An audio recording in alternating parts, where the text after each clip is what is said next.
마가복음 11장 1절부터 11절까지 말씀입니다. 말씀 봉독하겠습니다. 그들이 예루살렘에 가까이 와서 감난산 벳바게와 베다니에 이르렀을 때에 예수께서 제자 중 둘을 보내시며 이르시되 너희는 맞은편 마을로 가라.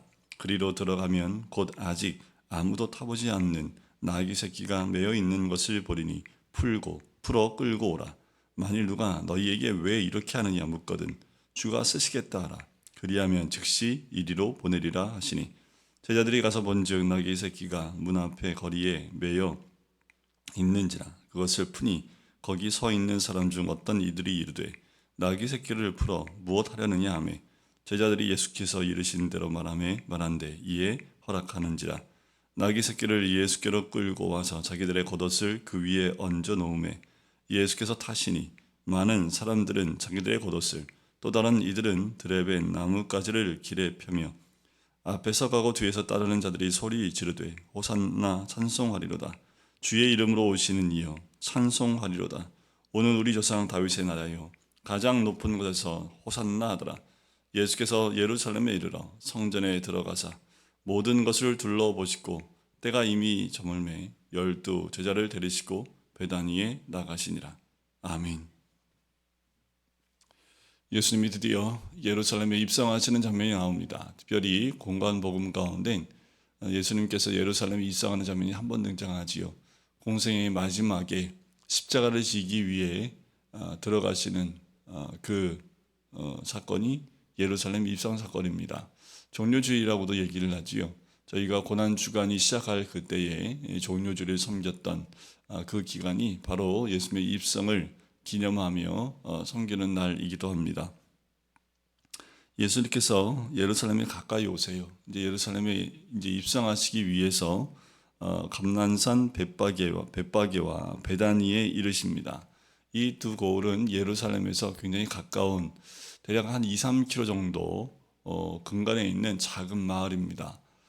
이 마을의 주로 했던 역할은 뭐냐하면 6월절이 되면 전 세계에 흩어져 있던 유대인들이 이 6월절을 지키기 위해서 모여들기 시작을 합니다. 이때 모여들었던 인원수를 대략 한 250만 정도를 봐요. 예루살렘이 얼마나 큽니까? 그렇다 할지라도 이렇게 많은 숫자를 다 수용하기는 어려움이 있겠지요. 그래서 당시에 이 벳바게와 베다니는 베드타운으로 6월절을 지키기 위해 온 사람들이 가서 잠을 청할 수 있는 그 역할을 했던 그 마을, 도시라고 하기에는 너무 작은 그런 곳입니다. 그러니까 6월절을 중심으로 외부의 사람들이 와서 숙식을 해결하고 또 6월절을 지키기 위해서 예루살렘 성전을 올라갈 수 있는 그 근거리에 있었던 마을이기도 하지요. 근데 그 마리아와 마르다가 이곳 출신이기도 합니다. 자, 나사로도 이곳 출신인데 그런데 여기서 예수께서 제자 둘을 보내세요. 지금 더 유명했던 사람이 누굽니까? 죽었다가 다시 살아난 나사로가 더 유명하겠지요. 보내면 더 잘 준비할 수 있었을 것이고 아마도 예루살렘에 입성하기 위해서 준비할 때에 어쩌면 두 제자들보다는 마르다와 마리아를 그리고 그 오라버니를 에게 부탁하는 것이 더 나을지 모르겠습니다. 그런데 예수님은 두 제자를 부르십니다. 그리고 그에게 얘기하지요. 자, 너희는 맞은편 마을로 가면 아무도 타보지 못한 나귀 새끼가 매어 있을 텐데 그 나귀 새끼를 풀어서 내게로 가져오라. 그런데 주인이 물어보면 뭐에 쓰려고 그렇게 하느냐라고 질문을 하면 묻거든 주가 쓰시겠다라고만 얘기하라. 그러면 즉시 보낼 것이다 라고 얘기를 하지요. 여러분들 여기서 우리가 꼭 한번 짚고 넘어가야 될 것이 있습니다. 올해에도 변함없이 우리에게는 예루살렘 입성이라는 종료주의를 맞이하게 됩니다. 분명히 우리 주님도 올해에 동일하게 입성하시기 위해서 이 나귀 새끼를 풀어 가져오게 하게끔 하는 그 사건이 분명히 있을 거예요. 우리의 삶 가운데 주님이 쓰시겠다 하며 말씀하실 만한 그 나귀 새끼와 같은 사건이 뭐가 있을까라는 거예요. 여러분, 이 나귀 새끼를 왜 거기다 메어놨을까요? 우연이었을까요? 성경에는 우연이 없습니다. 이 세상에는 우연이 없습니다. 하나님의 계획하신 바 가운데 하나님의 섭리 가운데 있는 거지요. 이미 이 예언은 스가랴 9장 9절 말씀 가운데 예언되어져 있습니다. 그러니까 아마도 이때 당시 아니요, 우리 메시아가 올 것을 기대하고 있었던 사람들은 아마도 이 나귀 새끼를 준비하고 있지 않았을까라는 거예요. 여러분, 이게 굉장히 중요합니다.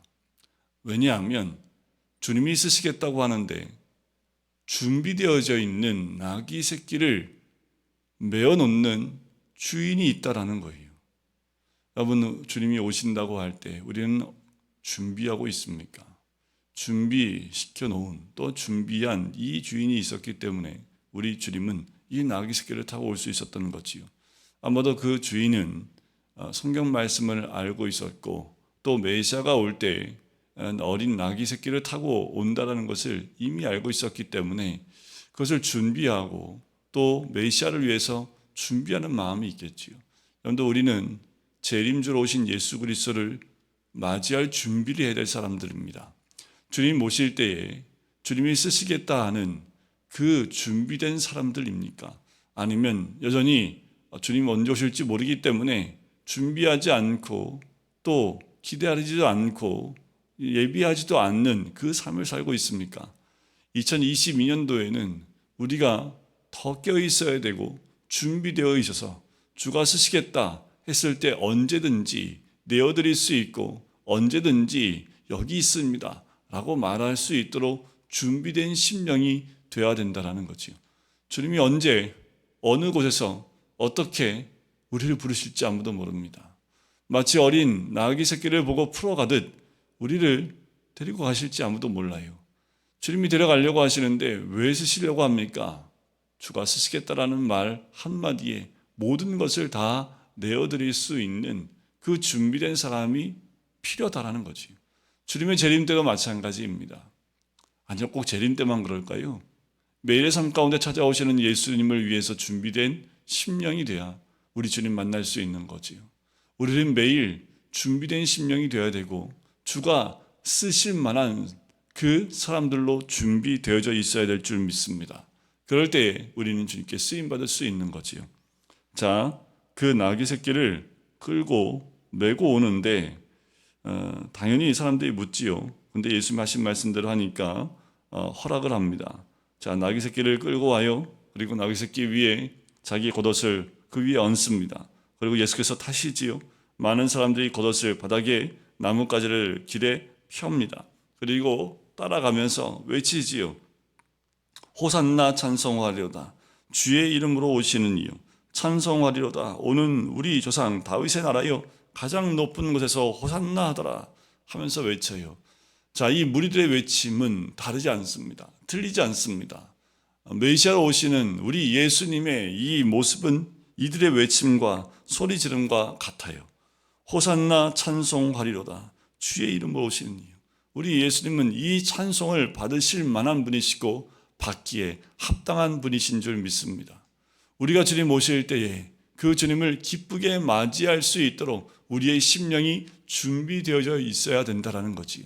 그것은 우리가 부활절을 맞이하는 그 심령으로 뿐만 아니라 매일 그리고 매 순간마다 주님을 기쁘게 맞이할 수 있는 찬양으로 주의 이름을 높여드릴 수 있는 그 심령이 되어야 될 줄 믿습니다. 그런데 한 가지는요, 이들이 이렇게 외치는 이유가 뭘까요?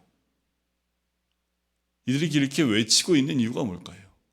이들이 외치는 이 외침은 로마의 속박에서 우리를 구원해 줄 정치적인 메시아에 대한 소망함이 더 크지요.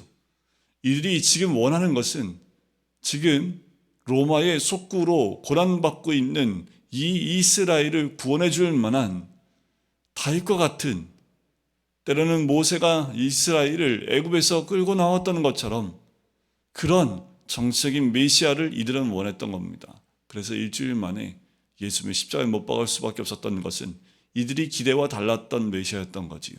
이들이 생각과 달랐던 겁니다. 여러분, 우리가 신앙생활할 때 우리 생각과 다를 때 하나님을 대하는 우리의 모습이 너무도 이들과 똑같다라는 거예요.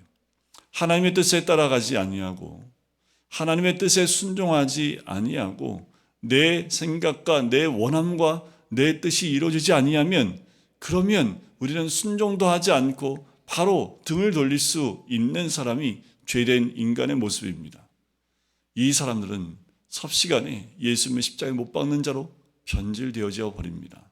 마치 이스라엘 백성이 광야 가운데, 광야에서 먹을 것 없고 마실 것 없으니까, 그리고 좀 고생스러우니까 하나님을 향하여 삿대질하며 내가 여기 괜히 왔다고, 이 애굽에서 있었다면 고기도 먹을 수 있었을 텐데 하며 하나님을 원망하며 불평하는 모습과 전혀 다르지 않습니다. 여러분, 우리는 우리 주님을 맞이할 때에 내가 원하는 모습으로 맞이하는 것이 아니라 주님이 이 땅에 오시는 그 모습 그대로 맞이하는 주의 백성이 되어야 될 줄 믿습니다.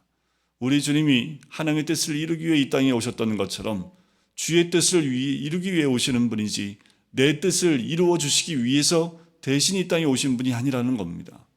우리 주님은 하나님의 뜻을 이루기 위해 이 땅에 오셨던 것처럼 우리의 관심도 내 뜻이 아닌 하나님 뜻에 있어야 될 줄 믿습니다.